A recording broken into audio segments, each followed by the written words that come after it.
এর যেন এক হ্যামিলিয়নের বাসিওয়ালা মাধ্যম ছুটতে আছেন আর জনসমুদ্রে পরিণত হচ্ছে। সিলেটের জনসভা বলেন, চিটংয়ের জনসভা বলেন এবং ময়মনসিংহের জনসভা বলেন, এই জনস্রোত ঠেকাবে কি? কারোর সাধ্য নাই একমাত্র উপরে আল্লাহ ছাড়া এই জনস্রোত ঠেকানোর। তারেক রহমানের এমন জনপ্রিয়তা এটা আজকে নতুন কিছু না। সে 2001 সাল থেকে 2006 সাল পর্যন্ত আমরা দেখে এসছি তারেক রহমান কত জনপ্রিয় ছিলেন এই দেশে। তারেক রহমানের এই জনপ্রিয়তাকে ভয় পেয়ে বিগত 3টি নির্বাচন মানুষকে বিরত রেখেছেন নির্বাচন থেকে। নির্বাচনের নামে প্রহসন করা হয়েছে।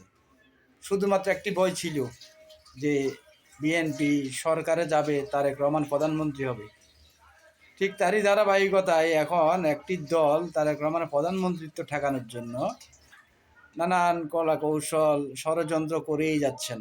দেশীয় বিদেশীয় অনেক ষড়যন্ত্রে, অনেক অপপ্রচারে লিপ্ত। ইনশাল্লাহ কোনোভাবেই ঠেকানো যাবে না। জনগণ মুখিয়ে আছে আগামী 12ই ফেব্রুয়ারি ধানের শীষে ভোট দিয়ে তারেক রহমানকে প্রধানমন্ত্রিত্ব করবেই করবে।